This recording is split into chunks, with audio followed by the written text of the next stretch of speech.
Sesaat lagi Anda akan mengikuti program Making Life Better bersama Paulus Wiratno. Selama 15 menit ke depan, Anda akan belajar membuat kehidupan lebih baik. Belajarlah dari sebuah kematian, supaya Anda bisa menemukan sebuah kehidupan. Bersama saya Paulus Wiratno masih dalam acara Making Life Better.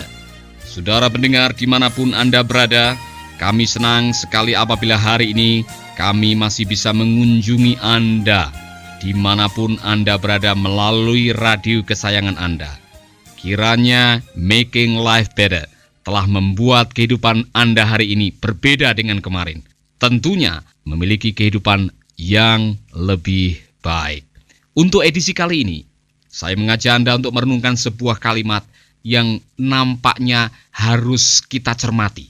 Bahwa kematian, melihat, menyaksikan, menghadiri upacara pemakaman bisa membuat kita menemukan kehidupan kita kembali.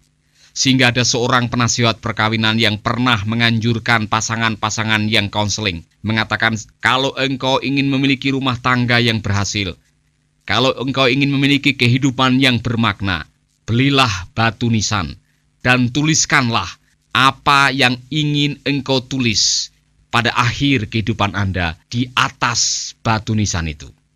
Artinya, hidup kita sangat penting. Dan apa yang akan menjadi kesan orang di kemudian hari tentang kehidupan kita, kitalah yang berhak menulisi. Kitalah yang sekarang sedang mengukir warna kehidupan kita. Kesan baik atau kesan yang tidak baik. Kesan positif atau kesan yang negatif. Kita menjadi orang yang disanjung atau kita menjadi orang yang diremehkan. Terserah Anda sekarang ini. Kitalah yang mewarnai kehidupan kita. Masalahnya ialah tidak banyak orang menghargai kehidupan. Biasanya kita hanya menghargai kehidupan kalau kita sudah menjelang ajal kematian. Kalau kita sudah sekarat. Kalau sudah diinfus dari ujung kaki sampai ujung kepala. Kalau kita sudah dalam keadaan tidak berdaya. Baru kita menyadari betapa berharganya hidup ini. Saudaraku, saya harap kita bisa belajar dari seorang hamba Tuhan yang bernama Greg. Seorang pendeta baptis di sebuah kota kecil yang selalu memimpin upacara kematian. Dia mengatakan seperti ini, bahwa setelah berkali-kali dia menghadiri dan melakukan upacara pemakaman, ia telah mengatakan bahwa ia telah belajar bahwa kematian menuakan orang 10 tahun dalam waktu 10 hari. Dengan kata lain, dengan melihat kematian orang lain, dengan menghadiri upacara pemakaman, kita tiba-tiba menjadi dewasa. Kita tiba-tiba menjadi sadar bahwa hidup ini sangat penting. Kematian adalah sebuah rumah penuh teman dan sanak saudara yang mengobrol dengan suara lirih. Kematian adalah sebuah meja di lobi gereja dengan foto masa kecil, sebuah model pesawat terbang, dan sebuah bola sepak bola yang tak akan pernah ditendang lagi oleh orang lain. Kematian adalah pembelajaran bagi kita yang hidup. Sayang sekali, ada banyak di antara kita yang tidak pernah belajar, sehingga hidup diboroskan, hidup dipermainkan. Apa yang dilakukan oleh orang-orang semacam ini, mereka tidak pernah menghargai bahwa kehidupan adalah sebuah anugerah dari Tuhan. Tetaplah di Making Life Better bersama Paulus Wiratno. Saudaraku, saya mau mengajak saudara mendengarkan sebuah kesaksian yang luar biasa. Dan banyak di antara saudara yang perlu mendengarkan kesaksian ini. Karena kesaksian ini akan menolong kita untuk menyadari betapa pentingnya hidup ini. Satu pagi di tahun 1888, Alfred Nobel, penemu dinamit, seorang pria yang menghabiskan sebagian besar hidupnya untuk memproduksi dan menjual senjata yang menghancurkan, tersadar ketika membaca iklan kematian dirinya sendiri. Obituary atau iklan kematian tersebut tercetak karena terjadi sedikit kesalahan jurnalistik. Kakak laki-laki Alfred yang sebetulnya meninggal dunia. Dan seorang reporter berkebangsaan Prancis secara sembrono melaporkan kematian saudara laki-lakinya dengan cara salah. Setiap orang pasti akan marah jika hal seperti itu terjadi. Namun bagi Alfred Nobel, kejutannya begitu menggoncang. Ia melihat dirinya sendiri seperti dunia melihat dirinya. Raja dinamit, industriawan besar yang memperoleh keuntungan luar biasa dari bahan peledak. Itulah sejauh yang dipahami oleh masyarakat umum, tujuan utama hidupnya. Saudaraku, tidak satupun niat baiknya menyingkirkan hambatan antara manusia dan ide yang dianggap penting atau dipikirkan secara serius. Ia hanyalah pedagang kematian, dan demikianlah ia akan diingat selamanya. Setelah ia membaca iklan kematian tersebut dengan kengerian yang mendalam, Alfred Nobel memutuskan untuk menjelaskan kepada dunia arti dan tujuan hidupnya yang sebenarnya. Hal itu ia lakukan dengan membagikan kekayaan yang ia peroleh. Surat wasiat dan keinginan terakhirnya merupakan perwujudan cita-cita tertinggi dalam hidupnya. Merupakan perwujudan cita-cita tertinggi dalam hidupnya. Hasilnya adalah penghargaan tertinggi bagi orang-orang yang mengupayakan perdamaian dunia. Jika kehidupan Nobel bisa berubah begitu radikal, begitu melihat kematiannya sendiri, apa yang terjadi dengan kehidupan kita sekalian?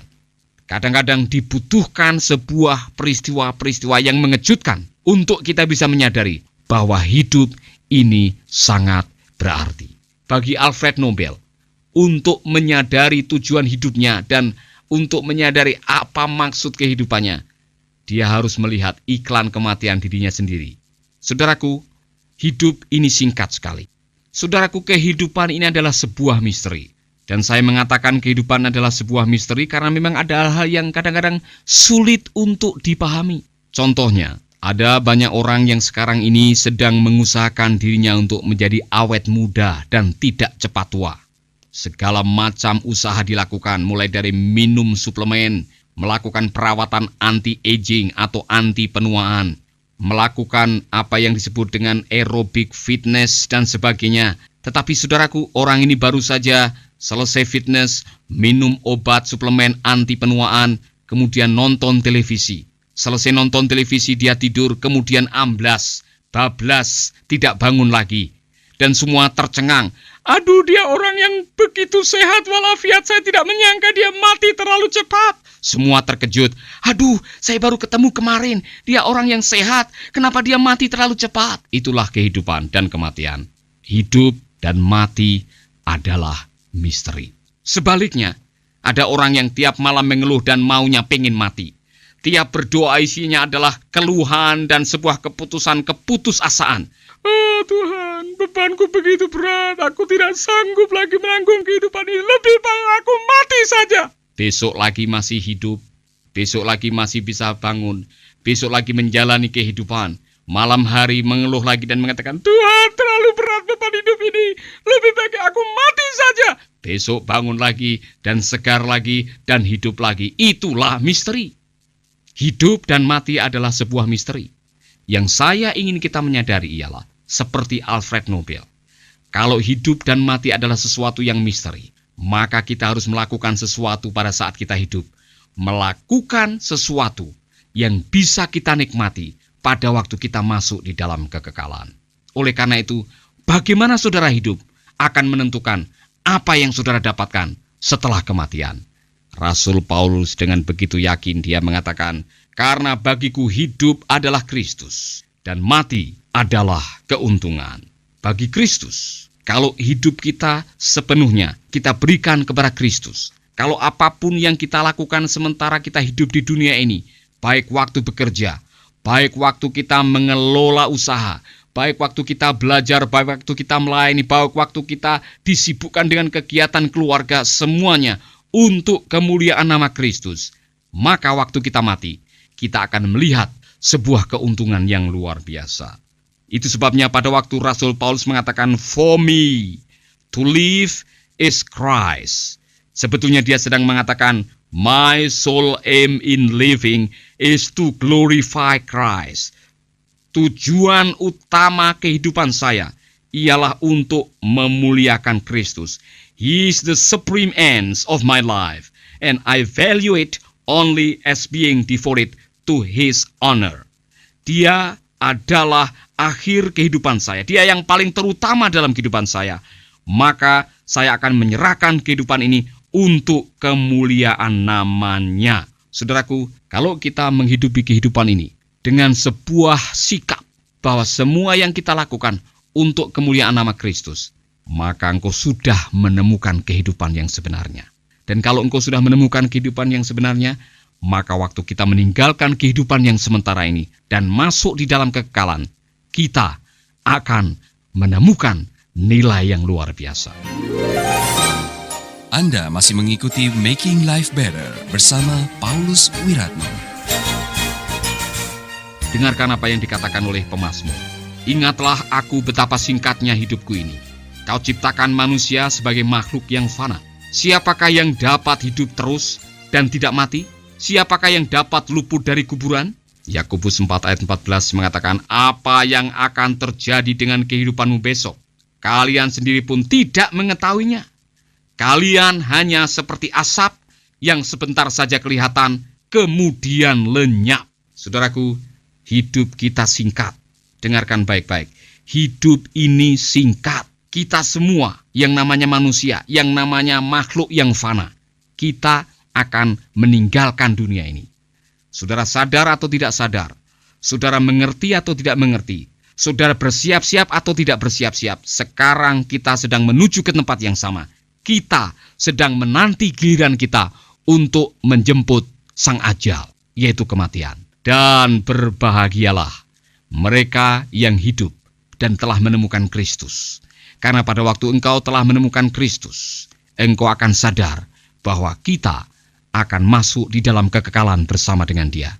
Saudaraku, Kristus mengatakan, barang siapa yang percaya kepadanya, ia akan memperoleh kehidupan yang kekal. Kalau engkau tidak menyadari, kalau engkau tidak mengerti hari ini, bahwa engkau akan mati dan masuk di dalam kekekalan, dan ada dua macam kekekalan. Kekekalan yang penuh dengan sukacita, dan kekekalan yang penuh dengan duka cita. Saya harapkan saudara mengambil keputusan hari ini untuk masuk di dalam kekekalan yang penuh dengan sukacita. Itulah yang namanya surga yang kekal, bersama dengan Kristus di sana. Caranya bagaimana? Gampang saja. Cukup membuat keputusan, jadikanlah Dia, Yesus Kristus, sebagai Tuhan dan Juru Selamat. Hari ini juga engkau bisa membuat keputusan dan mengatakan, Tuhan, ampuni dosa-dosa saya. Aku meninggalkan masa laluku dan hari ini aku menerima Engkau sebagai Tuhan dan Juru Selamat dalam kehidupan saya.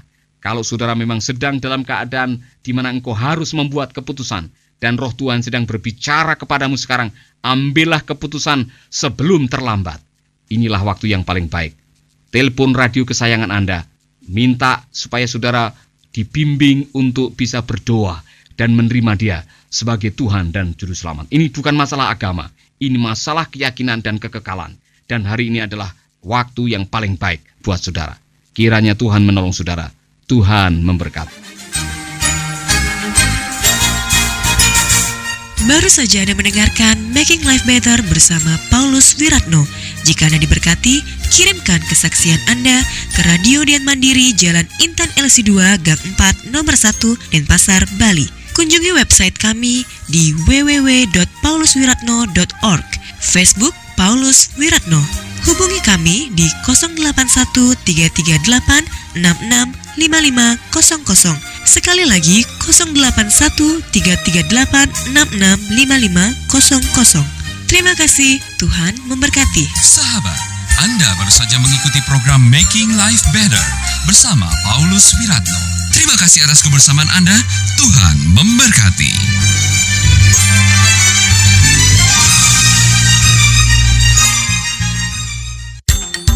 Kabar gembira bagi sahabat pecinta program Making Life Better dan Kata Bijak. Mulai sekarang sahabat bisa mendengarkan program ini melalui handphone sahabat.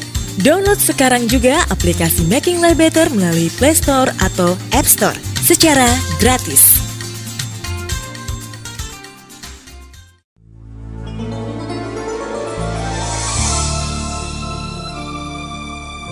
Keluarga Gracia, biarlah firman Tuhan selalu menjadi pelita dalam hidup kita sepanjang tahun ini.